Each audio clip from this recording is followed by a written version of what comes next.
जय जन्म पार्वतीपति शिव हर महादेव. ಸಿದ್ಧಲಿಂಗೇಶ್ವರರ, ಎಲ್ಲಾ ಲಿಂಗೇಶ್ವರರ, ಸಿದ್ದರಾಮೇಶ್ವರರ ಈ ತ್ರಿಮೂರ್ತಿಯೇ ಘನಾಶ್ರ ಪಡೆದಂಥ ನಮ್ಮ ಬಾಲಯೋಗಿ ಮುರುಘರಾಜ ಮಹಾಸ್ವಾಮಿಗಳವರ ದಿವ್ಯಾರಚರಣ ಕ್ರಮಗಳಲ್ಲಿ ಸಾಷ್ಟಾಂಗ ಪ್ರಣಾಮ ಸೇವೆ ಸಲ್ಲಿಸುತ್ತಾ ಸಮರ್ಥ ಸದ್ಗುರು ಎಲ್ಲಾ ಲಿಂಗೇಶ್ವರ ಮಹಾಪ್ರಭುಗಳವರ ದಿವ್ಯಾರಚರಣ ಕ್ರಮಗಳಲ್ಲಿ ಜನ್ಮ ಜನ್ಮಾಂತರ ಸೇವೆ ಸಲ್ಲಿಸುತ್ತಾ ಅದರಂತೆ ಮಠದೊಳಗೆ ಭಾಗಿಯಾಗುವಂಥ ಮಠದ ಅನುಭವ ಕುಳಿತಿರುವ ಸಮಸ್ತ ಭಕ್ತಾದಿಗಳ ಮನದಲ್ಲಿದ್ದಂಥ ಭಕ್ತಿಗೆ ಶರಣು ಶರಣಾರ್ಥಿ.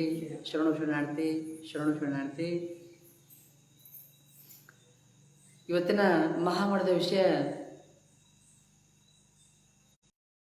ಆತನ ಬಗ್ಗೆದಾಗ ಮಾತಾಡ್ರಿ ಪುರಿ ಅಂತ ಹೇಳಿದ ಮಾತು. ಪೈಲೆ ಇವತ್ತಿನೂ ಸನಾತನ ಬಗ್ಗೆದಾಗ ಮಾತು ಬರ್ತದ. ಗಣಪತಿ ಬಗ್ಗೆದಾಗ ಬೈದ್ರಿ ಪುರೇ ನಾರಿಗೆ ಬೈದಿಲ್ಲ, ಅದು ಮಾತು ಬಂತು ಹಂಗಂದ. ಯಾಕಂದ್ರೆ ಬೈಯೋ ಸಂಶಯ ಇಲ್ಲ. ಸ್ವಲ್ಪ ಕಾಗಿ ಬಗ್ಗೆದಾಗಿಲ್ಲ ಹೇಳಿರಿ, ಸ್ವಲ್ಪ ಹಿಂಗೆಲ್ಲ ಭಾಳವ ಅದ್ರ ಬಗ್ಗೆದಾಗ ಹೇಳ್ರಿ ಅಂತ ಹೇಳಿದ್ರು. ಅದ್ರ ಬಗ್ಗೆದಾಗ ಸ್ವಲ್ಪ ಪರಮಾತ್ಮ ಎಷ್ಟು ಬುದ್ಧಿ ಕೊಡ್ತಾನೋ ಆಶ್ರತೆ. ಗಣಪತಿ ಅರ್ಥಾತ್ ಗಣಪತಿ ಭಗವಂತ ಹರ ಆತ್ಮಕ್ಕೆ ಹರ ರೂಪಕ್ಕೆ ಬೇಕು. ಪರಮಾತ್ಮ ಇಲ್ಲದೆ ಇಲ್ಲ. ಪ್ರಥಮ ಪೂಜೆ ಗಣಪತಿ ಇಲ್ಲ ಅಂತಿಲ್ಲ. ಆದರೆ ಯಾರ ರೂಪದ ಮಾಡಬೇಕೋ ಅದೊಂದು ಕ್ರಿಯಾದ, ಒಂದು ಮಾರ್ಗದರ್ಶಕದ, ಒಂದು ನೇಮ ಅದ, ನಿಷ್ಠ ಅದ, ಭಕ್ತಿ ಅದ, ಒಂದು ಹರಗುರು ಚಿರಮೂರ್ತಿ ಹೇಳ್ಕೊಂಬಂದಿನ ಮಾತದ. ಬಟ್ ಇವತ್ತು ನಾವು ಆ ನೇಮ, ಆ ಸಂಸ್ಕಾರ ಬಿಟ್ಟು ನಾವು ಜೀವನದಾಗ ಥಿಯರಿ ಮಾಡುತ್ತೇವೆ. ಆ ಥಿಯರಿ ಮಾಡೋಕೆ ಮಾತು ಬಂದು ಅಷ್ಟೇ. ಬಟ್ ಹರ ಮಾತು ನಾವು ಕೇಳಾಗ ಬರ್ತಾ ಬೆಳಿಕಂದ್ರೆ ಪಾಲನೆ ಮಾಡೋದೊಂದು ಬೇಜಾರಿ. ಅದು ಮಾತು ಕೇಳೋದೇ ಬೇರೆ, ಪಾಲನೆ ಮಾಡೋದೇ ಬೇರೆ. ಪಾಲನೆ ಮಾಡೋಕೆ ಎಲ್ಲರಿಗೂ ಬರ್ತದೆ, ಇದು ಮಾತು ಕೇಳೋಕೆ ಎಲ್ಲರಿಗೂ ಬರ್ತದೆ. ಆದರೆ ಪಾಲನೆ ಮಾಡಬೇಕಲ್ಲ. ನಿಜಕ್ಕೂ ಇವತ್ತು ನಾವು ಭಗವಾನ್ ಪ್ರಿಯ ಇದ್ದೇವೆ ಅಂದ್ರೆ ಪಾಲನೆ ಮಾಡಿ. ಫಸ್ಟ್ ಪಾಲನೆ ಮಾಡಿ. ಯಾವ ವ್ಯಕ್ತಿ ಪಾಲನೆ ಮಾಡ್ತಾನೋ ಭಗವಂತ ಒಳಗದಾನ, ಹೊರಗಿಲ್ಲ ಪರಮಾತ್ಮ. ನಂಗೆ ಕ್ವಶನ್ ಕೇಳಬೇಕಾಗಿಲ್ಲ ನೀವು. ಯಾವ ವ್ಯಕ್ತಿ ಪಾಲನೆ ಮಾಡ್ತಾನೋ ಆ ಪರಮಾತ್ಮ ಒಳಗನ. ಒಂದು ಕ್ರಿಯೆ ನಮ್ಮ ಹಿನಗಿನ ಹರಗುರು ಚಿರಮೂರ್ತಿ ಯಾರು ಮಾಡ್ಕೊಂಬಂದ್ರು ಒಂದು ಸಂಸ್ಕಾರದಿಂದ ಒಂದು ಸಂಸ್ಕಾರದಿಂದ ಸ್ವಭಾವದಿಂದ ಸಭ್ಯತೆ ಬಂದದ ಮಾತು. ಇವತ್ತು ಅಲ್ಲಿ ಸಂಸ್ಕಾರ ಬಿ ಇಲ್ಲ, ಸಭ್ಯತೆ ಬಿ ಇಲ್ಲ, ಅಲ್ಲಿ ಯಾನ್ಬಿಲ್ಲ, 0 ಪಾಯಿಂಟ್ ಅದ. ಗಣಪತಿ ಎಲ್ಲರಿಗೂ ಬೇಕು. ಸಾಧು ಸಂತ ಪೀರ್ ಪೈಗಂಬರ್ ಹರಗುರು ಚಿರಮೂರ್ತಿ ಜಗದಾಗಿದ್ದಂಥ ವ್ಯಕ್ತಿ ಗಣಪತಿ ಬೇಕು. ಗಣಪತಿ ಯಾರು ಹುಟ್ಟಬೇಕು ಅದು ನಿಮಗೆ ತಿಳಿಬೇಕು. ಇವತ್ತು ನಾವು ಹೆಂಡತಿ ಅವಾಗಳ ಹೆಂಡತಿನೇ ಬೇರೆ, ಅವೇ ಬೇರೆ. ಹೆಂಡತಿ ಅನ್ಬೇಕಾಗ್ಯದ, ಅವಾಗ ಅವೇ ಅನ್ಬೇಕಾಗ್ಯದ. ಇಬ್ಬರು ಸ್ವಲ್ಪ ಒಂದೇ ಬೇಕಂದ್ರೆ ನಾವು ಒಬ್ಬರು ಹುಟ್ಟಿದ್ದೇವೆ, ಒಬ್ರಿಗೆ ನಾವು ಧರ್ಮ ಪಾಲನೆ ಮಾಡ್ತೀವಿ. ಆದರೆ ಯಾರೋ ಅಜ್ಜಿ ಅವ್ರಿಗೆ ಬರಲ್ಲ. ಅದರ ಜೀವನದೊಳಗೆ ನಾವು ಭಾಗಿಯಾಗಿದ್ದೇವೆ. ಸಂಸ್ಕಾರ ನಾವು ಸಂಸ್ಕಾರ ಫಸ್ಟ್ ನಾವು ಧಾರಣ ಮಾಡೋದು. ಸನಾತನ ಅರ್ಥಾತ್ ಹಿಂದೂ ಮುಸ್ಲಿಂ ಇಲ್ಲ ಇದು. ಸನಾತನ ಕುಲ ಅಲ್ಲ ಇದು. ಸನಾತನ ಅರ್ಥಾತ್ ಒಂದು ಸಾಧುತನ ಅದು. ಯಾವ ವ್ಯಕ್ತಿ ಸನಾತನ ಪಾಲನೆ ಮಾಡ್ತಾನೋ ಜೀವನದಲ್ಲಿ ಸರ್ವಶ್ರೇಷ್ಠ ವ್ಯಕ್ತಿ ಆಯ್ತಾನ. ಇದು ಈ ಕುಲಕ್ಕೆ ಸೀಮಿತ ಇಲ್ಲ, ನಾ ಆ ಕುಲಕ್ಕೆ ಸೀಮಿತ ಇಲ್ಲ, ನಾ ಖಂಚನ ಮಾಡಬೇಕಾಗಿಲ್ಲ, ಲಕ್ಪತಿ ಬೇಕಾಗಿಲ್ಲ, ಭಿಕ್ಪತಿ ಮಾಡಬೇಕಾಗಿಲ್ಲ, ಯಾರಿಗೆ ಬೇಕಾಗಿಲ್ಲ. ಅದು ಯಾವ ಅದು ನೀತಿ ಹಿಡ್ಕೊಂಡ್ಬರ್ದನೋ ಅವನಿಗೆ ಸನಾತನ ಅಂತ ಹೆಸರು ಬಂದಿದೆ ಅಷ್ಟೇ.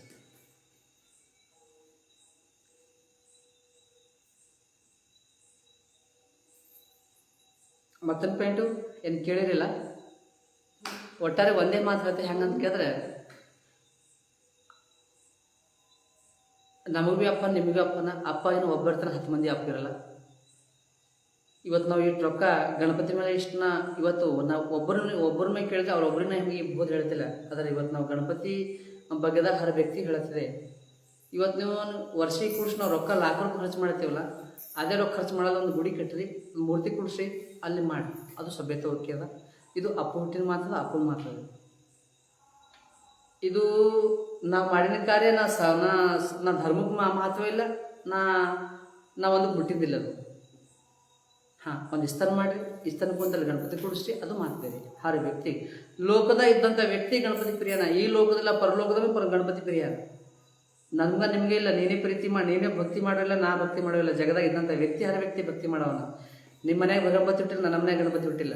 ಯಾವ ವ್ಯಕ್ತಿ ಭಕ್ತಿ ಮಾಡ್ತಾನೋ ಲೋಕದಾಗ ಅವ್ನು ಗಣಪತನ. ನೆನ್ಬಿಟ್ಕೊಂಡು ಮಾಡಿ ಈ ಟೈಪ್ ಮಾಡಿ ಭಾಳ ಚಂದದ. ಭಕ್ತಿ ಕೂಡ ಭಕ್ತಿ ಮಾಡಿದ್ರೆ ಭಾಳ ಚಂದದ. ಆದರೆ ಭಗವಂತ ಗಣಪತಿ ಅರ್ಥಾತ್ ಬುದ್ಧಿದಾತನ, ಒಂದು ವಿವೇಕ ಕೊಡುವಂಥದ್ದಾತನ. ಆದರೆ ಇವತ್ತು ನಾವು ಮಜಾಕ್ ಮಾಡಿದ್ದೀವಿ, DJ ಕುಣಿಸೋದು. ಇವತ್ತು ನಾವು ನಾನಾ ಬಗೆದಾಗ ರಾತ್ರಿ ಬಗೆದಾಗ ಗಣಪತಿ ಮುಂದೆ ಕೂಡಿಸಿ ಇಸ್ಪಿಟ ಆಡೋದು, ಇವೆಲ್ಲ ಇಲ್ಲ. ಅದು ನಿಮಗೂ ಯಾರಿಗೂ ಬಿಡೋದಿಲ್ಲ, ನಮ್ಗೆ ಕೇಳೋದಿಲ್ಲ. ಇನ್ನು ನಾವು ಫೇಲ್ ಆಗಿದ್ದು ಅಷ್ಟೇ. ಆದರೆ ಗಣಪತಿ ಕೂಡೋದು ಭಾಳ ಸರ್ವಶ್ರೇಷ್ಠ. ಕೂಡಿಸಿಲ್ಲ ಅಂತಿಲ್ಲ, ಅದಕ್ಕೆ ಒಂದು ಥರ ಒಂದು ನಮ್ನ ಮಾಡಿ ಒಂದು ಸಂಸ್ಕಾರ ಸಭ್ಯತೆ ಅನ್ನೋದು ಆ ಲೆವೆಲ್ದಾಗ ಕೂಡಿಸಿ ನಾವು ಜೀವನದಾಗ ನೀವೆಲ್ಲ ಭಕ್ತಿ ಮಾಡೋರಿ, ಮುಕ್ತಿವಂತ ಆಗರಿ, ಬುದ್ಧಿವಂತ ಆಗರಿ. ಬುದ್ಧಿವಂತ ಬರ್ಲಾಕೆ ನಾವು ಗಣಪತಿ ಕೂಡಿಸಿದ್ದೇವೆ. ನಾವು ಆ ಬುದ್ಧಿ ಆಗ್ಲಾಕ ಸಂಘ ಹೀನಾಗ್ಲಾಕ ನಾವು ಗಣಪತಿ ಕೂಡಿಸಿಲ್ಲ. ಎಲ್ಲರೂ ನಾವೆಲ್ಲ ಗಣಪತಿ ಒಂದು ಉದ್ಭವ ಆಗಲಿ, ನಮ್ಮ ಜೀವನದ ಶಕ್ತಿ ಆಗಲಿ, ಅನುಕೂಲ ಆಗಲಿ, ವಿವೇಕ ಬೆಳೀಲಿ, ಬುದ್ಧಿ ಬೆಳಿ ಅಂತ ತಿಳ್ಕೊಂಡು ನಾವು ಕೂಡಿಸಿದ್ದೇವೆ. ಈ ರೂಪದ ಸಂಸ್ಕಾರ ಅದದು. ನಾವು ಆ ಸಭ್ಯತೆ ಬಿಟ್ಟು ಪೈ ಸಭ್ಯತೆ ಬಿಟ್ಟು ನಮ್ಮ ಜೀವನದೊಳಗೆ ನಾವು ಆಧಾರ ಮಾಡ್ತೀವಿ, ಆ ತಪ್ಪು ಮಾಡ್ತೀವಿ. ಅದು ಚೇಂಜ್ ಆಗಿ ಸ್ವಲ್ಪ ಮೂರ್ತಿ ಸ್ಥಾಪನೆ ಮಾಡಿ ಆ ಗಣಪತಿ ಪಪ್ಪನ ಒಂದು ಜಂಡ ಮುಗುಳೆತ್ತರ ಹಾರಿಸೋದು ನೀವು ಕಲ್ತು ಈ ಒಂದು ಥೇರಿನೂ ಹೋಗೋಣ ಇಲ್ಲ ಉಳಿದ ಮಾತದು. ಆದರೆ ಇವತ್ತು ಕಾಗಿ ಬಗೆದಾಗ ಯಾಕೆ ರೇಪ್ರೆ ಕಾಗಿ ಬಗೆದಾಗ ಮತ್ತು ಮಂದಿ ಕಾಗಿ ಬಗೆದಾಗ ಯಾಕೆ ಪೂಜೆ ಮಾಡ್ತವ ಅಂತ ಕೇಳಿದ್ರು ಕ್ವಶನ್. ಕಾಗಿ ಅರ್ಥಾತ್ ಕಾಗಿ ಎಲ್ಲರ ಕಾಗಿ ಒಳತಂದ್ರೆ ಭಾಳ ಮಂದಿ ಬೈತಾರೆ. ಎಲ್ಲ ಒಳದು ಕಾಗಿ ಅಂದ್ರೆ ಕವು ಅಂತ ಒಳತಾವಲ್ಲ. ಒಂದು ಥೇರಿ ನೋಡ್ಬೇಕಾದ್ರೆ ಬೈತಾವ ಎಲ್ಲರು. ಮತ್ತೊಂದು ಥೇರಿ ನೋಡ್ಬೇಕಾದ್ರೆ ಕೋಗಿಲ್ ಕಾಗಿ ಎರಡೂ ಇರ್ತಾವ. ಕೋಗಿಲ್ ಒಳರು ಭಾಳ ಮಂದಿ ಬೈತಾವ, ಕಾಗಿ ಒಳರು ಭಾಳ ಮಂದಿ ಕೋಗಿಲ್ ಒಳರು ವಾ ಅಂತವ, ಕಾಗಿ ಬದ್ರ ಬೈತಾವ ಎಲ್ಲರು. ಎರಡು ಕ್ವಶನ್ ಅವ. ನಾವು ಕಾಗಿಗೆ ಬೈಯೋದು ಬೇಕಾಗಿಲ್ಲ, ಕೋಗಿಲ್ ನಾವು ಕಿಮ್ಮತ್ ಕೊಡೋದು ಬೇಕಾಗಿಲ್ಲ. ಯಾಕೆ ಅದ್ರ ಕ್ರಿಯೆ ಅದು ಮಾಡ್ತದ, ಇದು ಮಾಡ್ತದ. ಕೋಗಿಲ್ ಏನದ ಸನ್ಯಾಸಿ ಟೈಪ್ ಅದ, ಸಾಧು ಟೈಪ್ ಅದ, ನಿಮಿತ್ತ ಬಿಡ್ತದ. ಒಂದು ಪಾತ್ರಗಿತ್ತಿ ಹೆಣ್ಮಕ್ಳು ಹೆಂಗಿರ್ತಾವ ಆ ಟೈಪ್ ಅದು, ರಂಗ್ ಬಿರಂಗಿ. ಕೋಗಿಲಿನ ಖಾಲಿ ಸ್ವರ ಕೇಳ್ಬೋದು ಅಷ್ಟೇ. ಅದ್ರ ಹಿಂದಿನ ಅನುಭವ ನಮಗೆ ಏನಿಲ್ಲ. ಆದರೆ ಕಾಗಿ ಅದು ಕಾಗಿಂದ ಅನುಭವ ಭಾಳ ಅದ. ಹೆಂಗಂತ ಕೇಳಿದ್ರೆ ಕಾಗಿ ಅನುಭವ ಹೆಂಗದ ಅಂತ ಕೇಳಿದ್ರೆ ಕಾಗಿ ಏನು ಕೆಲಸ ಮಾಡ್ತದೋ ಕೋಗಿಲು ಒಂದು ಎಳೆನಾಡಿ ಕೆಲಸ ಮಾಡಲ್ಲ. ಬಟ್ ಮಾರ್ಕೆಟ್ದಾಗ ಕೋಗಿಲಿಗೆ ಕಾಗಿಗೆ ಬೇಕಾಗಿಲ್ಲ, ಕೋಗಿಲ್ ಎಲ್ಲರಿಗೆ ಬೇಕು. ಕೋಗಿಲ್ ಖಾಲಿ ಒಳ್ಳೇದು ನಮ್ಮ ಮೊದಲು ಕಂಠ ಯಾವ ರುಚಿ ಮಾತಾಡ್ತಾನೋ ಕಳ್ಳಿರ್ತಾನೋ ನಮ್ಮ ರುಚಿ ಬೇಕು. ಖಾಲಿ ನಾವು ರೊಟ್ಟಿ ಉಂಟು ಹೊಟ್ಟೆ ತುಂಬ ಬೆಳಗ್ಗೆ ನಾವು ಪಾಪಡ್ ತಿಂಬ ಕೋಶಿ ಭಾಳ ಮಾಡ್ತೇವೆ, ಪಾಪಡ್ ಅಳ ತಿಂಬ ಕೋಶಿ ಮಾಡ್ತೇವೆ. ಗ್ಯಾಸ್ ಆದ್ರೆ ನಮ್ಗೆ ಗಮ್ ಇಲ್ಲ ಬೆಳಕಂದ್ರೆ ನಾವು ಪಾಪಡ್ ತಿನ್ನಕ್ಕೆ ಅನ್ಕೊಂಡು ನಮ್ಮ ಅಜ್ಞಾನ ಬುದ್ಧಿ ಅದ. ಕಾಗಿ ಇಷ್ಟು ನಮ್ಗೆ ಒಂದು ಎಚ್ಚರಿಕೆ ಮಾಡ್ಕೊಡ್ತದೆ ಕೇಳಿದ್ರೆ ಅದರ ಉಪಕಾರ ನಮ್ಗೆ ಯಾರು ಉಪಕಾರ ಮಾಡಲ್ಲ. ಅಷ್ಟು ಕಾಗಿ ನಮ್ಮ ಮೇಲೆ ಎಲ್ಲರೂ ಉಪಕಾರ ಮಾಡ್ತದೆ. ಒಟ್ಟಾರೆ ಹೇಳಬೇಕಾದ್ರೆ ಕಾಗಿ ಯಮರಾಯನ್ ಶಿಷ್ಯ, ಯಮ ಸಂಬಂಧಪಟ್ಟಿದ್ದ ಕಾಗಿ ಮುಂದೆ ಘಟನೆ ಹೇಳ್ತದೆ.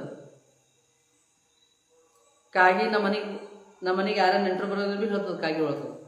ನಮ್ಮ ಮನೆಗೆ ರೋಗ ಬರೋದು ಭೀ ಕಾಗಿ ಹೇಳ್ತದೆ. ನಮ್ಮ ಮನೆಗೆ ಯಾರ ಒಳ್ಳೇದಾದ್ರು ಭೀ ಕಾಗಿ ಹೇಳ್ತದೆ. ನಮ್ಮ ಮನೆಗೆ ಯಾರ ಘಾಟ ಆಗೋದು ಕಾಗಿ ಹೇಳ್ತದೆ. ಕಾಗಿ ಹರ್ ನಮ್ಮದು ದಶ ಕೊಡ್ತದೆ. ನೆನಸನ ಆಗೋದು ಕಾಗಿ ಹೇಳ್ತದೆ, ಮದಿ ಆಗೋದು ಕಾಗಿ ಹೇಳ್ತದೆ, ಜಗಳ ಆಡೋದು ಕಾಗಿ ಹೇಳ್ತದೆ. ನಾವು ಮನ್ಯಾಗ ಎಷ್ಟು ಥರ ಬಗೆದಾಗ ಏನು ವಿಚಾರ ಪಡ್ತಾವಲ್ಲ ಆ ವಿಚಾರ ನಮ್ಗೆ ಕಾಗಿ ನಮ್ಗೆ ಹೇಳ್ತದೆ. ಅದ್ರ ಎಷ್ಟು ಅದು ಕಾಗಿ ಉಪಕಾರ ನಮ್ಮೇಲೆ ಎಷ್ಟು ನಮ್ಮೆಲ್ಲರ ಮೇಲೆ ಒಂದು ಮಾತು. ಕಾಗ್ಯದೊಂದು ಕಾಗ್ಯದೊಂದು ನೋಡ್ರೆ ಭಾಳ ಉಪಕಾರ ಅದ. ಹೆಂಗಂತ ಕೇಳಿದ್ರೆ ಯಮರಾಯನ ಸಂಘ ಮಾಡಿದ ಕಾಗಿ ಇದು ಪಿತೃ ತಿಂಗಳು ನೋಡಿ ಬರ್ತದೆ. ಈಗ ದೀಪಾವಳಿ ಸುತ್ತಮುತ್ತ ಬರ್ತದೆ. ಅದಕ್ಕೆ ಸಿಟಿದೊಳಗೆ ಭಾಳ ಮಾಡ್ತಾವೆ ಎಲ್ಲರು. ಪ್ರಾಚೀನ ಕಾಲದಾಗ ನಮ್ಮ ಹಿರುಗಳೆಲ್ಲ ಮಾಡ್ತಿದ್ರು, ಹುಗ್ಗಿ ಮಾಡ್ತಿದ್ರಲ್ಲ, ಹುಗ್ಗಿ ಮಾಡಿ ಕಾಗಿ ಉಳ್ಳ ಕೊಡ್ತಿದ್ರು. ಅನ್ನ ಮಾಡಿ ಹುಗ್ಗಿ ಮಾಡಿ ಪಾಪಡು ಹೋಳಿಗೆ ಮಿರ್ಚಿ ಪಕೋಡಿ ಕಾಗಿ ಹಾಕ್ತಿದ್ರು. ಯಾಕೆ ಹಾಕ್ತಿದ್ರು ಅಂತ ಕೇಳಿದ್ರೆ ಹಿಂದಕ್ಕೆ ಹಿರುಗಳು ಭಾಳ ವಿಚಾರವನ್ನು, ಭಾಳ ಸಿದ್ದು, ಭಾಳ ಅನುಭವ, ಭಾಳ ಆಚಾರವನ್ನು ಹಿಂದಿನ ಹಿರುಗಳೆಲ್ಲ. ಯಾಕಂತ ಕೇಳಿದ್ರೆ ನಮ್ಮ ಹಿರುಗಳಿಗೆ ನಾವು ಯಾನು ಮಾಡ್ತೇವೆ, ವರ್ಷಗೊಮ್ಮೆ ಪುಣ್ಯತಿಥಿ ಮಾಡ್ತೇವೆ, ನಾವು ಯಾನು ಮಾಡ್ತೇವೆ, ಸಾರದ ಕಾರ್ಯಕ್ರಮ ಮಾಡ್ತೇವಲ್ಲ ಪ್ರತಿ ಹುಣ್ಣಿಗೆ, ಪ್ರತಿ ವರ್ಷಿಗೆ ತಿಂಗಳು ಪಿತೃಸಲಕ ನಾವು ಹುಗ್ಗಿ ಆಲೂಗಡ್ಡೆ ಈಗ ನಾವು ಯಾರು ಐಟಮ್ ಮಾಡ್ತೇವೆ ಒಯ್ದು ಉಳ್ಳ ಕೊಟ್ಟರು ಕಾಗಿ ಉಣ್ತಂದ್ರೆ ಅದು ಪಿತೃಗಳಿಗೆ ಶಾಂತ ಐತೆ ಅಂತ ತಿಳ್ಕೊಂಡು ಅದನ್ನು ನಾವು ಆಟೆ ಹುಗ್ಗಿ ಮಾಡಿ ಯಾವನೋ ಸಾರದ ಒಂದು ಪೂರ್ಣಿಮೆ ಇದ್ರಾಗ ತಿಂಗದಾಗ ಪಿತೃ ಪುಣ್ಯ ತಿಂಗದಾಗ ಹುಗ್ಗಿ ಮಾಡಿ ಅನ್ನ ಮಾಡಿ ಮಿರ್ಚಿ ಮಾಡಿ ಪಕೋಡಿ ಮಾಡಿ ಪಾಪಡ್ ಮಾಡಿ ಕಾಗಿ ತಿನ್ಸ್ಬಿಡ್ತೀವಿ ನಾವು. ಯಾಕೆ ಕಾಗಿ ತಿಂತಂದ್ರೆ ನಮ್ಮ ಹಿರುವಳಿ ಮುಡ್ತೀರಿ, ನಮ್ಮ ಅಪ್ಪ ಮುಡ್ತು, ನಮ್ಮ ಅವ್ವ ಮುಡ್ತು, ನಮ್ಮ ಖಾನದಾಗ ಯಾರು ಹಿರುವಳಿ ಇದ್ದೋ ಅವ್ರಿಗೆ ಮುಡ್ತು ಅಂತ ನಾವು ಇಷ್ಟು ಅನುಭವದಿಂದ ನಾವು ಇಷ್ಟು ಅನುಭವದಿಂದ ಕಾಗಿಗೆ ನಾವು ಅನ್ನ ಹಾಕ್ತೀವಿ. ಅದ್ರ ಕಾಗಿ ನಾವು ಎಷ್ಟು ನಮ್ಮ ಸಲಕ್ಕೆ ಇಟ್ಟು ಕಾರ್ಯ ಮಾಡ್ತೀವಿ ಕೇಳಿದ್ರೆ ಅದಂಥ ಕಾರ್ಯ ನಾವು ಯಾರೂ ಮಾಡ್ತಿಲ್ಲ. ಕಾರ್ಯ ನಮ್ಮ ಲೋಕದಾಗ ಯಾವೂ ಮಾಡಿಲ್ಲ, ಅಂಥ ಕಾರ್ಯ ಮಾಡ್ತದೆ. ಒಂದು ಪಾಯಿಂಟು. ಸೆಕೆಂಡ್, ಕಾಗಿ ಹುಷಾರನು ಭಾಳದ, ಕಾಗಿ ಅದೊಂದು ಪಾಯಿಂಟ್. ಮತ್ತು ಸತ್ತಾಗ ನಾವು ದಿನಕ್ಕೆ ನೀವು ಹಾಲು ಹಾಕೋಯ್ತೇವಲ್ಲ, ಅಲ್ಲಿ ಹಾಲು ಹಾಕ್ಲಿ ನೀವು ಏನು ಮಾಡಕ್ಕೆ ಏನು ಹೋಯ್ತಿರಲ್ಲ, ನಂಗೆ ನೆನಪಿಲ್ಲ. ಅಲ್ಲಿ ಹೋಗಿನಾಗೂ ಕಾಗಿ ಒಂದು ಕುಡಿಬೇಕು. ಕಾಗಿ ಒಂದು ಕೊಂಡ್ರೆ ಅಲ್ಲಿ ಬಿದ್ರೆ ಶಾಂತಿ ಅಂತ ಹೇಳ್ತೀವಿ. ಅಲ್ಲಿ ಕೋಗಿಲ್ ಬರ್ಬೇಕು ಅಂತಲ್ಲಿ ಒಂದು ನವಿಲು ಬರ್ಬೇಕು ಆ ಜಾಗದಾಗ, ಅಲ್ಲಿ ಒಪ್ಪಿದ್ದಿಲ್ಲ. ಆ ಕಾಯಿಗೆ ಒಪ್ಪಿಂದದ. ಯಾಕೆ? ಪಿತೃ ಸಂಬಂಧದ, ನಮ್ಮ ಮನೆ ಸಂಬಂಧ. ಅಸಲೇ ಮನ್ಯಾಗೆ ನಮ್ಮ ಹಿರುಗಳು ಹೇಳಿದ್ರು, ಫಸ್ಟ್ ಮಾಡಿ ರೊಟ್ಟಿ ಒಳಗೆ ಬೆಲ್ಲಗೆ ರೊಟ್ಟಿ ಮಾಡಿರಿ, ಅದಕ್ಕೆ 4 ತುಕಡಿ ಮಾಡಿರಿ, 1 ತುಕಡಿ ಕಾಗಿ ಹಾಕ್ರಿ, 1 ತುಕಡಿ ಆಗಳು ಕೊಡ್ರಿ, 1 ತುಕಡಿ ನಾಯಿಗೆ ಹಾಕ್ರಿ, 1 ತುಕಡಿ ಬಾರೀಕ್ ಮಾಡಿ ಇರುಗಳು ಹಾಕ್ರಿ ಅಂತ ಹೇಳಿದ್ರು. ಅದ್ರ ಕಾಗಿ ಸ್ಪೆಷಲ್ ಕಾಗಿ ಯಾಕೆ ಬಂದದಕ್ಕೆ ನಮ್ಮ ಪಿತೃ ಸಂಬಂಧದ. ನಮ್ಮ ಮನೆ ಹಿರುಗಳು ಯಾರ ಲಿಂಗಾಯಕ ಆದವು ಅಂದ್ರೆ ಅವ್ರಿಗೂ ಆ ಅನ್ನ ಅವ್ರಿಗೂ ದಿನ ಕೊಟ್ಟಪ್ಲೆ, ದಿನ ಅವ್ರಿಗೆ ಒಂದು ತೃಪ್ತಿ ಕೊಟ್ಟಪ್ಲೆ. ಕಾಗಿ ನಾವು ಕೊಟ್ಟಿನ ಅನ್ನ ತಿಂತ ನಮ್ಮ ಮನೆಗೆ ಶಾಂತಿ ಬಂತು. ನಮ್ಮ ಹಿರುಗಳು ಶಾಂತ ಅದು. ಹಿರುಗಳು ಶಾಂತ ನಮ್ಮ ಮನ್ಯಾಗ ರೋಗ ಬರಲ್ಲ, ರುಷ್ಟಿ ಬರಲ್ಲ, ಕೂಡ್ ಕಸ್ಟಿ ಕೆಲಸ ಬರಲ್ಲ, ದವಾಖಾನೆ ಖರ್ಚ ಬರಲ್ಲ. ಇವೆಲ್ಲ ಭಾಳ ಫೈದೆ ನಮಗೆ. ಕಾಗಿ ಭಾಳ ಮಾಧುರ್ಯ ನಮ್ಮ ಜೀವನಕ್ಕೆ, ನಮ್ಮ ಮನೆಗೆ ಭಾಳ ಕಾಗಿ ಅನುಕೂಲ. ಕಾಗಿ ಒಂದು ಅಕ್ಕಮದಿ ವಚನ ಮಾಡಿದ್ದು ಅಲ್ಲ ಬರ್ಬೋದಲ್ಲ. ಕಾಗಿ ಒಂದು ಅಗಳ ಕಂಡ್ರೆ ಕರಿಯೋದು ತನ್ನ ಬೆಳಗೋದೇ ಇಲ್ಲ, ಕಾಗಿ ಒಂದು ಅಗಳ ಕಂಡ್ರೆ ಕರಿಯೋದು ತನ್ನ ಬೆಳಗೋದೇ ಇಲ್ಲ. ಕಾಗಿ ಒಂದು ಅನ್ನ ಕಾಣಿಸ್ತಂದ್ರೆ ತಿಂಬಲ್ಲ ಅದು. ಅದಕ್ಕೆ ನೋಡಿ ಭಾಳ ಕಲಿಬೇಕು ನಾವು ಜೀವನದಲ್ಲಿ. ಇವತ್ತಿನ ಸಮಾಜ ಭಾಳ ಕಲಿಬೇಕು. ಕಾಗಿ ನೋಡಿ, ಒಂದು ಹೆಂಡಿ ಅನ್ನ ಕೊಡ್ರಿ, ಅಲ್ಲಿ ಎಲ್ಲರ ಇಕ್ರಿ ಬಿಡಿಸ್ರಿ, ಕಾಗಿ ಕಾವ್ ಮಾಡಿ ಎಲ್ಲರಿಗೂ ಒಳತದ ಬಳಿಕಂದ್ರೆ ಅದು ಎಲ್ಲೂ ಕಬ್ಬ ತಿಂಬಲ್ಲ ಅದು. ಇದು ಬಿ ತಿಳ್ಕೊಡ್ರಿ ಮಾತು. ಯಾಕಂದ್ರೆ ಕಾಗಿ ಒಂದು ಅನ್ನ ಕಾಣಿಸ್ತಂದ್ರೆ 4 ಮಂದಿ ಒಳಗೆ ತಿಂತದದು. ಆ ಬುದ್ಧಿ ನಮಗೆ ಬರ್ಬೇಕಿಲ್ಲ. ಇವತ್ತು ನಾವು ಒಂದು ಮನೆ 4 ಮಂದಿ ಅಣತರು ಇದ್ದೇವೆ. ಯಾರು ಪ್ಲೇಟ್ ಅವ್ರ ಮನ್ಯಾಗ, ಯಾರು ಗಂಗಳ ಅವ್ರ ಮನ್ಯಾಗ, ಯಾರು ಅನ್ನ ಅವ್ರ ಮನ್ಯಾಗ, ಯಾರು ಪಾಳಿ ಅವ್ರ ಮನ್ಯಾಗ, ಇಷ್ಟು ನಾವು ಒಂದು ಮನೆ ಹುಟ್ಟಿ ಒಂದು ಮನೆ ತೋಡಿ ಒಂದು ತಾಯಿ ಹೊಟ್ಟೆ ಹುಟ್ಟಿ ನಮ್ಮ ಜೀವನದಾಗ ಇಷ್ಟು ನಮ್ಮ ಕ್ರಾಂತಿ ಕಂಗಲ್ ಗುಣ ಅವಲ್ಲ. ಕಾಗಿ ಒಂದು ಪ್ರಾಣಿ ಆಗಿ ಜೀವನದೊಳಗೆ ಒಂದು ಅನ್ನ ನೋಡ್ತಂದ್ರೆ 4 ಮಂದಿ ಕೊಳ್ಳಿ ಕಾವು ಅಂದು ತಿಂತದ, ಮಂದಿ ತಿರ್ಸಿ ಮತ್ತೆ ಹೋಯ್ತದದು. ಅದ್ರ ಗುಣ ಕೊಟ್ಟಿದ್ರೆ ಅಷ್ಟೇ. ಬೈತೇವಿ ನಾವು, ಅಜ್ಞಾನದಾಗ ಬೈತೇವಿ, ಅನುಕೂಲ ಇಲ್ದಾಗ ಬೈತೇವಿ, ನಾವು ಅನುಭವ ಮಾಡೋದಕ್ಕೆ ಬೈತೇವಿ, ನಾವು ಅರ್ಥ ಇಲ್ಲಕ್ಕೆ ನಾವು ಬೈತೇವೆ. ಜೀವನದೊಳಗೆ ನಾವು ಜೀವನ ಭಾಳ ತಿಳ್ಕೊಬೇಕಾಗ್ಯದ. ನಮ್ಮ ಹಿರುಗಳಿಗೆ, ನಮ್ಮ ಗುರುಗಳಿಗೆ, ನಮ್ಮ ಸನಾತನದೊಳಗೆ ನಾವು ಯಾವಾಗ ಬೈತೇವೋ ನಮಗೆಲ್ಲ ತನ್ನಾತ ಗೊತ್ತಲ್ಲ ಸಾಧ್ಯ ಅದು. ಅದ್ರ ಒಳಗೆ ನಾವು ಸನಾತನದೊಳಗೆ ಹುಟ್ಲಿಲ್ಲ ಅಂದ್ರೆ ಇವೆಲ್ಲ ಏನು ತಿಳಿಯೋಕೆ ಸಾಧ್ಯ ಇಲ್ಲ.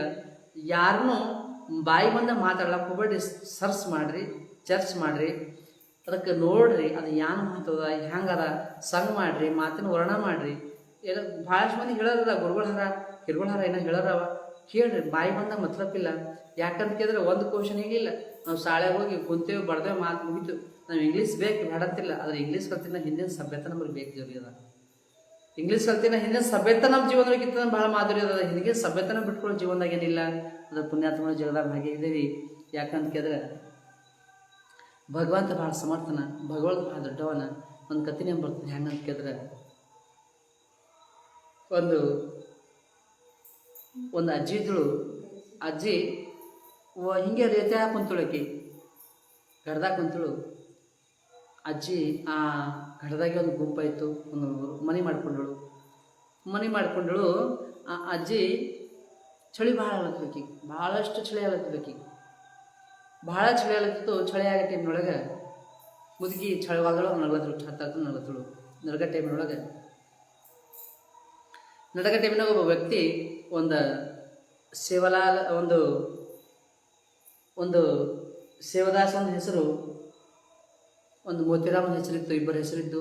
ಅವ್ರೇನು ಮಾಡೋದು, ಅವರು ರಗ್ ಮಾಡ್ತಾರಲ್ಲ, ರಗ್ ಮಾಡ್ಕೊತ ಸೈಕಲ್ ಹಾಕಿ ಮಾರ್ಕೋತ ನಡೆದಿದ್ದು, ತಲೆ ಇಟ್ಕೊಂಡು ನಡೆದಿದ್ದು. ಹೋಗೋ ಟೈಮ್ನೊಳಗೆ ಆ ಅಜ್ಜಿ ನೋಡಿ ಅರೆ ಆಯಿ ಭಾಳ ಚಳಿ ಅಂತ ತಿಳ್ಕೊಂಡು ಒಬ್ಬ ಮಾಡ್ದ ಮೋತಿರಾಮಬ್ಬ ಒಬ್ಬ ಮನುಷ್ಯನ ಮಾಡ್ದವ ತಗೊಂಡು ಒಯ್ದು ಆ ರಗ್ ತೊಯ್ದು ಬಿಚ್ಚಾಡಿಸಿ ಆ ಮುದುಕಿ ಕೊಟ್ಟ ಹಸ್ದ ಮೇಲೆ. ಆ ಮುದುಕಿ ಹಚ್ಕೊಂಡು ಭಾಳ ಖುಷಿ ಆದಳು. ಒಂದು ಅಂತರ ಹತ್ತಿರ ಕರುಣೆ ಬಂತು. ಎಂಥ ಉಪಕಾರ ಮಾಡ್ದ ಚಳಿಗಾಲದೊಳಗೆ, ಭಾಳ ಉಪಕಾರ ಮಾಡ್ದಲ್ಲ. ಇನ್ನು ಉಪಕಾರ ನಾವು ಇಟ್ಕೊಬೇಡ ಅಂತ ಮುದುಕಿ ಏನು ಮಾಡಿದ್ರು, ನಿಂದ್ರು ಅಂದಳು ಆಕಿ. ನಿಂದ್ರು ಅಂದಿನಾಗ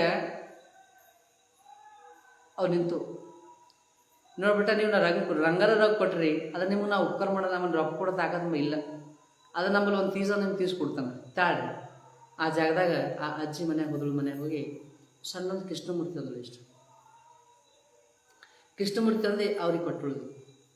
ಇಟ್ಕೊರಿದು ಯಾಕಂತ ಕೇಳಿದ್ರೆ ನಾವು ಕೊಟ್ಟಿರಲ್ಲ, ಇದು ಭಾಳ ಉಪಕಾರ ಮಾಡಿದ್ನು, ಮತ್ತು ನಮ್ಮಲ್ಲಿ ನಿಮ್ಗೆ ಕೊಡ್ಲಾಕ ಏನಿಲ್ಲ, ಸ್ವಲ್ಪ ನಂದು ಖುಲಾಡ್ತಾ ಇಟ್ಕೊರಿದು ವಯಸ್ಸು ಶಂಕ್ಟ ಅಂತ ಕೃಷ್ಣಮೂರ್ತಿ ಕೊಟ್ಟರು. ಅವ ಮೋತಿರಾಮನಿದ್ದಲ್ಲವ ಒಂದು ಹುಚ್ಚ ಮುದುಕಿ, ಈ ಮೂರ್ತಿ ಹೋದ್ರೆ ಏನಾಯ್ತು, ಬಂದಿಲ್ಲ ಭಾಷೆನಿಲ್ಲ, ಏನಾಗಲ್ಲ, ಇಟ್ಕೊಂಡಿನಿ. ಇಲ್ಲ ನನಗೆ ನಾ ಪೂಜೆ ಮಾಡಿದ ನಾನು ಮುಗಿದು ಭಗವಂತಂಗೆ ಭಾಳ ಕೊಟ್ಟನ, ಇದು ನೀವು ಇಟ್ಕೊ, ನಿಮ್ಮ ಭಗವಂತಂಗೆ ಭಾಳ ಕೊಡ್ತಾನ ಮುದುಕಿ ಭಾಳ ಅಂದನಾಗ ಆ ಮುದುಕಿ ಅಂದನಾಗ ಯಾಕಂತ ತಿಳ್ಕೊಂಡು ಅವ ಮುಂದೆ ಇಟ್ಕೊಂಡು ಒಂದು 4 ದಿನ 15 ದಿನ ಮಾರ್ಲ ಶುರು ಮಾಡೋದು, ಗಿರಾಕಿ ಆಗಲ್ಲ ಶುರು ಮಾಡ್ತು, ಹೆಚ್ಚು ಗಿರಾಕಿ ಎಲ್ಲ ಶುರು ಮಾಡ್ತು. ಮುಂದೊಂದು ಸೈಕಲ್ ತೊಗೊಂಡು ಮುಂದೊಂದು ಬುಟ್ಟ್ಯಾಗ ವಿಷ್ಣು ಪರಮಾತ್ಮ ಕುಡಿಸು, ಆ ಮೂರ್ತಿ ಕುಡಿಸು, ಹಿಂದೆ ಗಂಟು ಕಡ್ದು ಹೊಡ್ಕೋದು ಮಾರ್ಕೆಟ್ ಹೋಗೋದು. ಇಟ್ಟು ಮಾರ್ಕೆಟ್ದಾಗ ಭಾಳ ಮಾಡ್ತು. ಅವ್ರ ದುಕಾನೇ ಹಚ್ತು. ದುಕಾನ್ ಹಚ್ಚಿರೋ ದುಕಾನ್ದಾಗೂ ಅದು ಮುದುಕಿ ಕೊಟ್ಟಳ. ಆ ಮುದುಕಿಗೆ ಒಂದು ಗಲೆರೆ ಒಂದು ಮಾಡ್ದಾಗಿದ್ದು ಅಲ್ಲಿ ಪೂಜೆ ಮಾಡ್ತಿದ್ವು. ಗಿರಾಕಿ ಭಾಳ ಆಯಿತು, ಭಾಳ ಗಿರಾಕಿ ಅಲ್ಲತ್ತು. ಗಿರಾಕಿ ಆಗ್ತಾ ಫ್ಯಾಕ್ಟ್ರಿನೇ ಹಾಕೋದು, ಪೂರ ಫ್ಯಾಕ್ಟ್ರಿನೇ ಹಾಕೋದು. ಮಾರ್ಕೆಟ್ದಾಗ ಹೆಸರು ಐತಿ, ಭಾಳ ಗುಣದ ಹೆಸರು ಐತವ್ರಿ. ಬಟ್ ಆ ಮೂರ್ತಿ ಕೊಟ್ಟಿದ್ದು ಮೂರ್ತಿ ಪೂಜೆ ಮಾಡ್ತಿಲ್ಲ ಅವ್ರು. ರೋಜ್ ಗಂಟೆ ಮೂರ್ತಿ ಒಂದು ಹೂವು ಇಟ್ಟಿದ್ದು ನಮಸ್ಕಾರ ಮಾಡ್ತಿದ್ದು, ಗಿರಾಕಿ ಮಾಡಕ್ಕೆ ಕೊಡ್ತಿದ್ದು. ಗಿರಾಕಿ ಅಪರಂಪಾರ ಹೇಳತ್ತು, ಲಾಖದ ಕರೋಡೋ ಐತಿ ಗಿರಾಕಿ ಅವ್ರಿಗೆ. ಬಟ್ ಆ ಕೃಷ್ಣನ ಭಕ್ತಿ ಬಿಟ್ಟಿಲ್ಲ. ದುಕಾನ್ ಸನಕ್ಕೆ ದುಕಾನ್ ಇಲ್ಲೇ ಐತಿ, ಬಾಡಿಗೆ ಇತ್ತು, ಬಾಡಿಗೆ ಬೆಲೆ ದುಕಾನ್ ತೊಗೊಂಡಿದ್ದು, ಕಿರಾಯಿ ಮನೆ ತೊಗೊಂಡಿದ್ದು, ಇಟ್ಟಿಟ್ಟು ತೊಗೊತಾ ಮತ್ತು ಗಿರಾಕಿ ಹೆಚ್ಚಾಯಿತು. ಮತ್ತು ಮುಂದೆ ದೊಡ್ಡ ಬಿಲ್ಡಿಂಗ್ ಖರೀದಿ ಮಾಡೋದು, ಹೆಂಡ್ರು ಮಕ್ಕಳೆಲ್ಲ ಮಸ್ತು, ಅವ್ರು ಮಸ್ತು, ಕಾರ್ನ ಓಡಾಡ್ತು, ಎಲ್ಲ ಇತ್ತು. ಬಟ್ ಒಂದು ಇಬ್ಬರು ಮೋತಿರಾಮ ಅವ ಶಿವ ಮಾಡೋ ಇಬ್ಬರು ಭೀ ಕುಂತಿದ್ದು, ಇಬ್ಬರು ದೋಸ್ತರು ಕುಂತಿದ್ದು. ಅವ ಮೋತಿರಾಮ ಅಂತಾನ, ನೋಡಪ್ಪ ಕೃಷ್ಣನ ಕೃಪಾ ಎಷ್ಟು ನಮ್ಮೆಲ್ಲ, ಈ ಮೂರ್ತಿ ಬಂದ್ಮೇಲೆ ನಾವು ಎಷ್ಟು ಲಕ್ಪತಿ ಆದೇವ್ರಿ, ಯಾರಿಗೆ ತಿನ್ನಿಲ್ಲ ಅಷ್ಟು ಲಕ್ಪತಿ ಆದೆವು, ಎಷ್ಟು ಪರಮಾತ್ಮ ಕರುಣೆ ನಮ್ಮೆಲ್ಲ ಅಂತ ಅವ ಅಂತಾನೆ. ಈ ಮೋತಿರಾಮ ಅಂತಾನ ಹುಚ್ಚು ಮನುಷ್ಯ, ನಾವು ಮನೆತಿ ಮಾಡಿದ್ರೆ ಆಗ್ಲತ್ತ, ನಾವು ಮನೆತಿ ಮಾಡಿದ್ರೆ ಇವನ್ ಮಾಡವನ, ಅದು ಅಲ್ಲೇ ಕುಂತು ಮೂರ್ತಿ ಅದು ಮಾಡೋದಲ್ಲ ಅವ ಅಂದ. ಇಲ್ಲ ಬಿಟ್ಟ ಹಾಗಿಲ್ಲಣ್ಣ, ಅವ ಪರಮಾತ್ಮ ಕೊಡೋ ಅಂತ ನಾವು ಆಲತ್ತದಲ್ಲಿ, ಪರಮಾತ್ಮ ಕೊಡ್ಲಿದ್ದ ನಾವು ಏನಾಗಲ್ಲ ಸಾಧ್ಯ ಇಲ್ಲ ಅವ ಅಂತ. ಹಿಂಗೆ ಅಂತ ಅವ್ರು ರಿವರ್ಸ್ ಆಗಿಲ್ಲ, ಸುಮ್ಕೊಂತ ಮಾತು ಮುಗಿತಲ್ಲಿ. ಥೋಡೆ ದಿವಸದೊಳಗೆ ಅವ ಶಿವಭಾವನ ಹೆಸರಿತ್ತಲ್ಲ ಅವನೇನು ಮಾಡ್ದ, ಭಕ್ತಿವನ್ ಅವನ ಹೆಸರು ಭಕ್ತಿವನಿತ್ತು, ಅವನ ಹೆಸರೇನು ಮಾಡ್ದ, ಮಗಳ ಹೆಸರು ಮಾಡ್ದ. ಮಗಳ ಹೆಸರು ಮಾಡಿ ಚಿಟ್ಟಿ ಕೊಳ್ಳಂಗೆ ಹೋದ. ಚಿಟ್ಟಿ ಕೊಟ್ಟ, ಮದುವೆ ಆಯಿತು, ಎಲ್ಲ ಆಯಿತು. ಎಲ್ಲ ಆಗಿ ಸ್ವಲ್ಪ ಒಂದು ಸಾಯ ಸಂಶಯ ಬಂದಿತ್ತು. ಸಾವು ಸಾಯ್ತಂದು ಗೊತ್ತಾಗಿತ್ತು ಅವನಿಗೆ. ಎಲ್ಲ ಆಗಿದ್ಮೇಲೆ ಒಂಥರ ಕುಂತಿ ಮತ್ತಿರ ಬಾ ಇಲ್ವ ಕೂಡ ಗದ್ದೆ ಮೇಲೆ ಕುಂತ, ನನ್ನ ಮಾತು ಹೇಳ್ತಾ ಕೇಳ್ತೇನೆ, ಹೇಳ್ರಿ ನೋಡು, ನಾಳೆ ಮೇಲೆ ನಾ ಬರಲ್ಲ, ನೀ ಮಾಡಿ ಗಿರಾಕಿ ಮಾಡ್ಕೋ, ಮತ್ತು ನಾ ಬರೋದು ಬೈಲಕ್ಕೆ ಹೋಗಬೇಡ, ನೀ ಗಿರಾಕಿ ಮಾಡ್ಕೋ ಅಂತಂದ. ಇಲ್ಲಣ್ಣ ನೀ ಬರೋದು ನಡೆಯಲ್ಲ ನಂಗೆ. ಮೋತಿರ ಬಂದ ಭಕ್ತಿವನಿಗೆ, ನೀ ಬರೋದು ನಡಿಲಪ್ಪ, ನೀ ಬರಬೇಕು. ಇಲ್ಲ ನಾ ಬರೋ ನಡೀತದ, ಕೃಷ್ಣ ಪರಮಾತ್ಮ ಮೂರ್ತಿ ಅದಲ್ಲ ಅಲ್ಲಿ, ಆ ಮೂರ್ತಿ ನಿಮಗೆಲ್ಲ ಮಾಡ್ತಾ ಗಿರಾಕಿ, ಆ ಮೂರ್ತಿ ಸೇವೆ ಮಾಡಿ ನಿಂಗೆಲ್ಲ ನಿಂಗೆ ಏನು ಕಮ್ಮಿ ಬೀಳಲ್ಲ ಅಂತ ಹೇಳ್ದಾಗ ಇವ ಅಂದ ರಿವರ್ಸ್ ಅಂದಿಲ್ಲ. ನಾ ಬರ್ತದಿನ್ನ ಹೊತ್ತಿರ ಬರ್ತೆ, ಮೊದಲಿಗೆ 12 ಬಜೆ ಬರ್ತೆ, ಮತ್ತು ಅದ್ರ 5 ಬಜೆ ವಾಪಸ್ ಹೋಯ್ತಾನೆ. ಬರ್ತೆ ನಾ ಕಲಿ ಇಷ್ಟೇ ಬರ್ತೆ. ಇವ ಅವ್ರನ್ನ ಬರಲ್ಲ ಮನೆ ನಾಳೆಗೆ ಅಂದನೋ ಸದಗೇನೋ, ಹೋಗಿ ಮನೆಗೆ ಬರ್ತೀವೋ ಸದಗೇನೋ. 6 ತಿಂಗಳು ದಿವಸ ಆಯ್ತು. 6 ತಿಂಗಳು ದಿವಸ ಆಯಿತು. ಅವ್ರು ದಿನಾಲೂ 12 ಬಜೆ ಬರ್ತಿದ್ದ. ಸತ್ತ ಮೇಲೆ 12 ಬಜೆ ದುಕಾನ್ ಬರ್ತಿದ್ದ, 5 ಬಜೆ ದುಕಾನಾಗ ಇರ್ತಿದ್ದ, ಮತ್ತು ಹೋಯ್ತಿದ್ದ. ಬಟ್ ಅವ್ರ ಮುಖ ನೋಡೋಕೆ ಆಗ್ಬಿಡ್ತಿತ್ತು, ಅಷ್ಟು ಚಮಕ್ತಿತ್ತು, ಮಸ್ತ್ ಕಾಣಿಸ್ತಿದ್ದವ. ಇವ ಮೋತಿರಾಮ ಅಂತಿದ್ದ, ನೋಡಪ್ಪ ಇವ ರೋಗ ನಾವು ಉರಿ ಹೊಂಟವಂತಾನ, ರೋಗ ನಾವು ಉರಿ ಹೊಂಟವಂತಾನ. ಬಟ್ ಇವ್ನ ಮುಖ ನೋಡೋ ಉರಿಯಪ್ಲೇ ಇಲ್ಲ, ಮಸ್ತ್ ಅನಾವ. ಅದ್ರ ಬಾದಾಗೆ ಪ್ರಶ್ನೆ ಇದ್ದ. ಒಂದು 6 ದಿನ ಆದ್ಮೇಲೆ ಒಂದು 4 ದಿವಸ ಅವ ದುಕಾನ್ಗೆ ಬಂದಿಲ್ಲ. ಯಾರು ಬಂದಿಲ್ಲ? ಭಕ್ತಿ ಅವನ ಹೆಸರಿತ್ತು ನೋಡ್ರಿ, ಅವ ದುಕಾನ್ಗೆ ಬಂದಿಲ್ಲ ಬಿಲ್ಲಾಕ ಇವನೇ ಹೋದೆ ಮೋತಿನ ಹೋದ, ಮನೆಗೆ ಹೋದ, ಮಿಠೆ ತಗೊಂಡು ಹೋದ. ವನಿ ನಮಸ್ಕಾರ ರೀ, ವನಿ ನಮಸ್ಕಾರ. ಹಾಂ ನಮಸ್ಕಾರ. ಮತ್ತು ನಮ್ಮ ಸೇವಾವಣ್ಣ ಬಂದಿಲ್ಲ, ಯಾಕೋ ಎತ್ತೋಗೇನ ಬಂದಿಲ್ಲ. ನಮ್ಮ ಮಕ್ಕಳೊಂದು ಹುಚ್ಚಾಗಿ ಮೋತಿ ನಮ್ಮಪ್ಪ ಸತ್ತ 6 ತಿಂಗಳೈತಿ, ಒಯ್ ನಂಗೆ ಕೇಳತ್ತ ನೀವು ಹಿಂಗೆ ಕೇಳ್ತಾನೆ ಅವ. ಇಲ್ಲ ನಮ್ಮ ಅವೆಲ್ಲ ಮನೇಲಿ ಒಳಗೆ ಮುಕ್ಕೊಡೋಣ ಹಂಗೆ ಒಳಗೆ ಅವು ಇವು ಹಳ್ಳ ಶುರು ಮಾಡ್ಯಾವ ಒಳಗೆ ಹೋದ ಒಳಗೆ ಅವ್ರ ರೂಮ್ ನೋಡಿದ್ರೆ ರೂಮ್ನಾಗಿಲ್ಲ. ಹಲ್ಲಿನ ಒಂದು ಫೋಟೋ ಕುಣಿಸ್ರು ಹಾಕಿ ಒನ್ನೆ ಹುಚ್ಚಾಗಿರಿ ಏನ್ರಿ ಅಣ್ಣ ಫೋಟೋಗೆ ಹುಣ್ಸ್ರು ಹಾಕಿರಿ ಇವಾಗ ಸತ್ತನ ಹುಚ್ಚು ಮಂದಿರಿ ಹಾಂಗೆ ಬೈಲತ್ತಿನ ಅವೆಲ್ಲ ಹಳ್ಳ ಶುರು ಮಾಡೋದು. ಯಾಕೆ ಹೇಳ್ತೀರಿ ಕೇಳಿಕೆ ನಿಮ್ಮ ಮಣ್ಣು ಸತ್ತು 6 ತಿಂಗಳಾಯ್ತು ಅಂತ ಅಂದ್ರು. ಕೇಳ್ತೀವಿ ನಿಮ್ಮ ಮಣ್ಣು ಸತ್ತು 6 ತಿಂಗಳಾಯ್ತು, ನಿಮ್ಮ ಪುನಃ ಇಲ್ಲ ನಿಮಗೆ ಕೇಳ್ತೀರಿ ನೀವು, ನಿಮ್ಮ ಹೊಟ್ಟೆ ಬದ್ದು ಬಂದೇನು ಹಿಂಗೆ ಕೇಳ್ತೀರಿ. ವೈನಿ ಹುಚ್ಚು ಮಾತಾಡ್ತೇನೆ ನಾವು ವೈನಿದ್ದು ಹಂಗೆ ಆಯ್ತು ನಂಗೆ ಹಂಗೆ ಅಲ್ಲ. ಅದ್ರ ಬಿಟ್ಟು ನಂಗೆ 6 ತಿಂಗಳು ಅಂತೀರಿ ನಾವು. ದಿನ ದುಕಾನ್ ಬರ್ತಾನವ, ದಿನ ದುಕಾನ್ ಕೊಡ್ತಾನ, ಗಿರಾಕಿ ಮಾಡ್ತಾನ, 5 ಬಜೆ ಟೈಮ್ನಾಗ ಹೋಗ್ತಾನೆ ನಾವು. ನೀವು ಸತ್ರ ಅಂತೀರಿ ನಮ್ಮ ದಿನ ಬರ್ತಾನೆ 5 ಬಜೆ 12 ಬಜೆ ಬರ್ತಾನೆ, 5 ಬಜೆ ಇರ್ತಾನೆ, 5 ಬಜೆ ಹೋಗ್ತಾನವ. ದಿನ ಬರ್ತಾನೆ ಬಲಿಕಿ ಅವ್ರು ಪರಿಶೀಲನೆ ಆದ್ರು ಹಿಂಗೆ ದಿನ ಬರ್ತಾನೆ. 7-8 ತಿಂಗಳು ದಿನ ಹೆಂಗೆ ಬರ್ತಾನೆ ಬರಲ್ಲವ. ಮತ್ತು ಅವರೊಂದು ಒಪ್ಪತ್ತ ನೀವೆಲ್ಲ ತಿರಲ್ಲ ಮತ್ತು ದಿನ ನೀವು ಬರ್ತಿರಲ್ಲ ಮನೆಗೆ, ತಿಂಗಳಿಗೆ ಬರ್ತೀರಿ. ಪೈಲಾಗ ತಿಂಗಳಿಗೆ 50 ನಾವು ಲಾಭ ಕೊಟ್ಟಿರ್ತೀರಿ. ಇವತ್ತು 3 ಪಟ್ಟು ಹೆಚ್ಚು ಕೊಟ್ಟು ನಾನು ಹೋಗಿನಂತೀವ. ಮೋತಿರಾಮ್ ಹೋಗ್ಬೇಕಂತ ಒಂದು ತಿಂಗಳಿಗೆ ಪೈಲ 50 ಲಾಭ ಜಾಗ 1.5 ಲಾಖ ಕೊಟ್ಟು ಹೋಗ್ಬೇಕಂತವ. ಅವರಂದು ಎಲ್ಲ ಕಲ್ತೀವಿ, ಮಕ್ಕಳೆಲ್ಲ ಕುಂತೀವಿ. ಮತ್ತು ನೀವು ದಿನ ತಿಂಗಳಿಗೆ ಬರ್ತಿರಲ್ಲ, ಪೈಲ ನಮ್ಮ ಅಪ್ಪ ದಿನ 50 ತೊಗೊಂಡ್ಬಿಡ್ತೀವಿ, 1.5 ಲಾಖ ಕೊಟ್ಟು ನಡೆದ್ರಿ. ಅವಾಗ ನಾವು ನಿಮ್ಮ ಮನೆಗೆ ಬಂದೇ ಇಲ್ಲ. ಒಟ್ಟು 6 ತಿಂಗಳು ನಿಮ್ಮ ಮನೆಗೆ ಬಂದೇ ಇಲ್ಲ, ನಂಗೆ ಪುಣ್ಯನೇ ಇಲ್ಲ. ಇದನ್ನು ಚಮತ್ಕಾರ ಅಂತ ತಿಳ್ಕೊಂಡು ಅವ್ನ ಬಂತು ಪರಮಾತ್ಮನೇನ. ಅವ ಯಾರನ್ನೂ ಭಕ್ತಿ ಮಾಡೋ ಆ ವ್ಯಕ್ತಿ ಭಕ್ತಿ ಮಾಡ್ತಲ್ಲ ಅವ ಅಂತ ಪರಮಾತ್ಮನ ಸಮರ್ಥನ ಅವ ತಾನೇ ಮಾಡ್ತಾನಿಲ್ಲ ಅಂತ ಅವನ ವಿಶ್ವಾಸ ಇತ್ತು. ಆ ಮಾತಿಗೆ ವಿಶ್ವಾಸ ನಂದಿದ್ದಿಲ್ಲ, ಅವನಿಗೆ ವಿಶ್ವಾಸ ಬಂತು. ಆದ್ರೆ ಯಾವ ವ್ಯಕ್ತಿ ಭಕ್ತಿ ಮಾಡೋನು ಯಾವ ಪರಮಾತ್ಮನ ವಿಶ್ವಾಸಕ್ಕೆ ಯಾವ ಉಳ್ತಾನೋ ಅವನ ಮಾತು ನಿಮಿಷದಾಗ ಪರಮಾತ್ಮನೇ ಬರ್ತಾನೆ ತಿಳ್ಕೊಂಡು ಅವ್ನಿಗೆ ಸಾಕ್ಷಿ ಆಗಿತ್ತವ್ರು. ಮನೆಗೆ ಹೋಗಿ ಇವಾಗ ದಿನ 12 ಬಜೆ ಬರ್ತಿಲ್ಲ, ದಿನ 12 ಗುಡಿಗೆ ಬಂದೈತವ್ರಿ. ಹಿಂದೂ ಸನಾತನ ಮತ್ತು ಎಲ್ಲಿ ಗುಡಿಗಳು 12 ಬಂದೈತೋ 3-4 ತೆಗಿತವ್ರು. ಅಲ್ಲಿ ಹೋಗಿ ಎಲ್ಲಿ ಗಾದಿ ಕೊಡ್ತು, ಆ ಗಾದಿ ಕಾಳು ಬೀಳ ಶುರು ಮಾಡ್ದ, ಗಾದಿಗೆ ಹಳ್ಳ ಶುರು ಮಾಡ್ದ. ದೇವ್ರು ಎಲ್ಲಿದ್ದೀಪ ಭಾಳ ಶುರು ಮಾಡ್ದ. ಶುರು ಮಾಡ್ಯಾಗ ಇದು ಮಾತು ಹೇಳಕ್ಕೆ ಯಾಕೆ ಹೆಮ್ಮೆ ಪಡ್ತಾನೆ ಕೇಳಿದ್ರೆ, ಭಗವಂತ ನಾವು ಯಾವಾಗ ಅವನ ಮೇಲೆ ವಿಶ್ವಾಸಕ್ಕೆ ನಿರ್ಶ್ವಾಸದಿಂದ ಯಾವಾಗ ಸೇವೆ ಮಾಡ್ತೇವೋ, ನಿರ್ಭಾವನ ಯಾವಾಗ ಸೇವೆ ಮಾಡ್ತೇವೋ, ಯಾವಾಗ ನಿಂದ ಅಂತ ತಿಳ್ಕೊಂಡು ನಾವು ಯಾವಾಗ ಸಂಸಾರ ಮಾಡ್ತೇವೋ, ಜೀವನದಾಗ ಆ ಪರಮಾತ್ಮ ತಾನೇ ಮಾಡ್ತಾನೆ ಇಲ್ಲ. ಯಾಕಂತ ಕೇಳಿದ್ರೆ ನಾವು ಇದ್ದಾಗ ಅಂತೇವೆ ಎಲ್ಲ ನಾನೇ ಮಾಡಿದ ಸಂಸಾರ, ನಾನೇ ಮನೆ ಕಟ್ಟಿದ, ನಾನೇ ಸಂಸಾರ ಮಾಡಿದೆ ಅಂತೇವಿ. ಇದು ಸುಮ್ಮನದ. ನಾವೊಂದು ಹಮ್ಮದ ನಮ್ಮಲ್ಲಿ. ಅದನ್ನ ನಾಳೆ ಸತ್ರು ಭೀ ನಾವು ಉಣ್ತಾವ ತಿಂತಾವ ಸಂಸಾರ ಎಲ್ಲರೂ ಮಾಡ್ತಾವೆ, ಯಾರಂದ್ರಲ್ಲಿ. ಅದು ನಮ್ಮ ಹೆಮ್ಮೆ ಒಂದು ಗಲತ್ ಸೋಚ್ ನಮ್ಮಲ್ಲಿ ಏನದ, ನಂಬತ್ತಿ ಒಂದು ಗಲತ್ ಅದ, ಅಹಂಕಾರ ಅದ. ಅದು ನಾವು ಜೀವನದಾಗ ನಾವು ಹುಟ್ಟರೂ ಜಗ ಬೆಳಿತದ, ನಾ ಸತ್ರೂ ಜಗ ಬೆಳಿತದ, ನಾನು ಹೋದ್ರೂ ಜಗ ನಿಂದ್ರಲ್ಲ, ನಾ ಹುಟ್ಟರೂ ಜಗ ಅಂದ್ರಲ್ಲ. ಜಗ ನಗ ನಡೀತದ. ನನ್ನ ಸಲಾಗೆ ಹೆಣ್ತೀರಿ ಆ ಮಕ್ಕಳು ಯಾರಿಲ್ಲ, ಅವನಿಗೆ ಆಗ ಅನುಭವಿತ್ತು. ಪರಮಾತ್ಮ ಸಮರ್ಥಿದ್ವಿ, ಎಲ್ಲರೂ ಅಜ್ಜಿ ನಿಮ್ಮೆಲ್ಲದ ಜಗ ಅಂತ ನೀನು ಅನ್ಸ್ಕೊಳ್ತೀವಿ, ನೀವು ಸಮರ್ಥಿದ್ದು ತಿಳ್ಕೊಂಡು ಅವತ್ತು ಭಾಳ ಅನುಭವದಿಂದ ಈ ಮಾತು ಯಾಕೆ ಹೇಳಕ್ಕೆ ಇಚ್ಛಪಡ್ತೀನಿ ಕೇಳಿದ್ರೆ, ಭಗವಂತ ಮೇಲೆ ನಾವು ಯಾರು ಭೀ ಕಾರ್ಯ ಮಾಡ್ತೇವೆ, ಅವ ಮೇಲೆ ನಿರ್ಧಾರಕ್ಕೆ ನಾವು ಕೆಲಸ ಮಾಡಿದ ಜೀವನದೊಳಗೆ ನಾವು ಮಾಡೋ ಕಾರ್ಯದಾಗ ಹೂವನೇ ಇರ್ತಾ ಹೊರತು ಮುಳ್ಳು ಬರಲ್ಲ ಸಾಧ್ಯ ಇಲ್ಲ. ಆ ವಿಶ್ವಾಸ ಇರಬೇಕು, ಆ ಭಾವ ಇರಬೇಕು. ಆ ಭಾವನ ಬೆಳಿತ ಜೀವನದಾಗ ನಾವು ಭಾಳ ಪಾಸ್ ಇದ್ದೀವಿ. ಇವತ್ತು ಈ ಮಾತು ಹೇಳಕ್ಕೆ ಯಾಕೆ ಇಚ್ಛಪಡ್ತೀನಿ ಕೇಳಿದ್ರೆ, ಗಣಪತಿಲಕ್ಕೆ ಈ ಮಾತು ಬಂತು. ನಮ್ಗೆ ಅಂಥ ಭಕ್ತಿ ತಂದು ಜೀವನ ಭಗವಂತ ತಾನೇ ಬಂದು ಮಾಡ್ತಾನೆ. ನಾವು ಮಾಡೋದು ದೊಡ್ಡರು ಇಲ್ಲ, ನಾವು ಮಾಡೋ ದೊಡ್ಡರು, ನೀವು ದೊಡ್ಡರು ಮಾಡಿ ದೊಡ್ಡರು ಇಲ್ಲ, ಪರಮಾತ್ಮ ಮಾಡಿ ದೊಡ್ಡವನ. ನಾವೆಲ್ಲರೂ ಅವನ ಮೇಲೆ ವಿಶ್ವಾಸಕ್ಕೆ ನಾವು ಜೀವನದಾಗ ಕಾಲಿದ್ದೀವಿ ಅಂದ್ರೆ ನಾವು ಪರಮುಕ್ತಿ ಪಾಲನೆ ಇರ್ತೀವಿ. ನೀವು ಕಲ್ತಿ ಭಕ್ತಿ ಮಾಡಿ ಮುಕ್ತಿವಂತಾಗರಿ. ಆ ಸಮರ್ಥ ಶತ್ರುನಾಥ ಎಲ್ಲ ಲಿಂಗ ಸಿದ್ಧಲಿಂಗ ಸಿದ್ದರಾಮ ನಮ್ಮೆಲ್ಲರ ಮನೆಯೊಳಗೆ ನಂದಾದೀಪ ಗುರಿಲಿ ಸರ್ವೇ ಜನ ಸುಖನು ಒಂದೆರಡು ಮಾತಾಡಿ ಮಾತಿಗೆ ವಿರಾಮ ಕೊಡ್ತೇನೆ. ಸ್ವಲ್ಪ ಸಮಯ ಆತಿ ಮುಕ್ಷೋಣ. ಶರಣೋ ಶಂಕರ ಶ್ರೀಲಿಂಗೇಶ್ವರ ಮಹಾರಾಜ್ ಕಿ ಜೈ. ಜಯ ಜನ್ಮ ಪಾರ್ವತಿಪತಿ ಶಿವಹರ ರಮ ದೇವ.